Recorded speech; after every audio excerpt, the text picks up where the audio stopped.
riposte à l'épidémie du paludisme qui a permis à notre pays d'enregistrer des résultats extraordinaires. En effet, la vitesse que nous avons engagée dans la riposte contre cette épidémie a fait qu'aujourd'hui, nous sommes parvenus à une courbe de niveau de cas qui est en dessous du seuil épidémique. Cette situation a été appréciée par l'Alliance des chefs d'État engagés dans la lutte contre le paludisme au niveau de l'Afrique pour cette avancée spectaculaire. Ces résultats que nous avons atteints l'ont été grâce à d'autres actions d'envergure que nous avons menées au cours de l'année 2017. Il s'agit en premier lieu de la campagne de distribution de masse de moustiquaires imprégnés d'insecticides à longue durée d'action dans tout le pays, avec comme résultat une couverture de 95,4% des ménages ayant reçu les moustiquaires, ainsi que la pulvérisation intradomiciliaire dans les provinces de Muyinga, Ngozi, Changuzo, Rutana et Karusi. Deuxièmement, c'est le redéploiement du personnel au niveau central, ainsi que le recrutement du personnel pour appuyer les districts qui étaient les plus touchés. Parler de nouvelles maladies comme l'hypertension artérielle et qui causent souvent des accidents vasculaires cérébraux, ça c'est vrai, mais je vais tranquilliser la population burundaise pour dire que nous avons des programmes en charge de la gestion des maladies chroniques comme l'hypertension artérielle, comme le diabète, et que ces programmes sont là pour sensibiliser, mais également pour donner des enseignements à la population comment s'y prendre.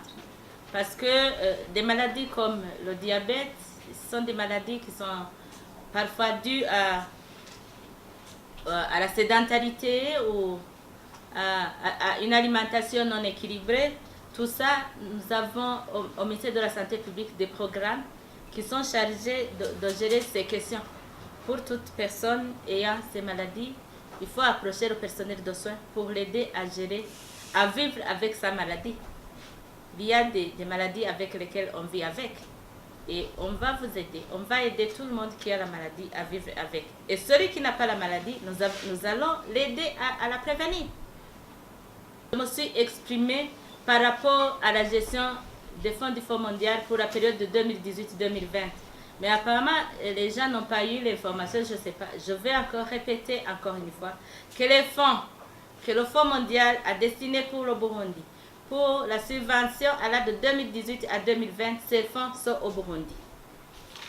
Alors, pour ceux qui pensent que c'est un problème que les fonds soient passés par le PNUD, j'allais dire qu'il n'y a pas de torchon qui brûle entre le Burundi et le Fonds mondial, et encore moins entre le Burundi et le ministère de la Santé publique et la lutte contre le sida.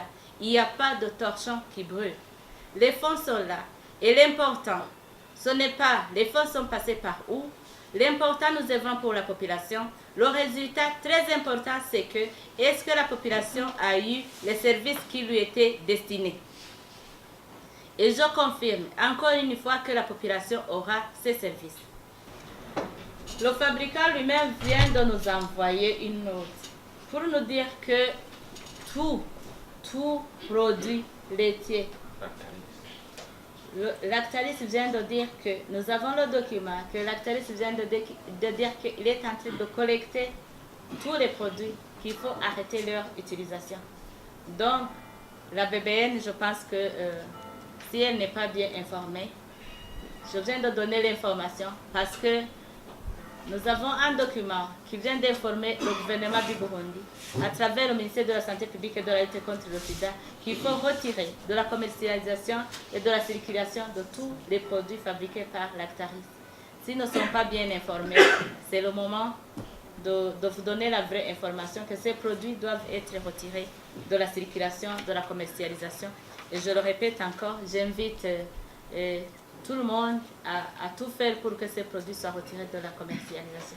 Donc, je le répète, il n'y a jamais eu de forcing dans la contribution. Je l'ai dit à Gitega et je le répète devant les personnes devant lesquelles je l'ai dit. J'ai dit à ceux qui étaient là, il y avait les directeurs généraux, il y avait les médecins provinciaux qui sont encore aujourd'hui ici. Je leur ai dit que j'ai contribué en tant que ministre, en tant que patriote, que je demande à ceux qui veulent suivent l'exemple, qu'ils peuvent contribuer aux élections. Ceux qui ont écrit que c'est un caractère obligatoire, je ne suis pas au courant. S'il y en a qui ont dit qu'il y a un caractère obligatoire, je pense qu'ils se sont trompés eux-mêmes et ils n'ont qu'à retirer ces écritures.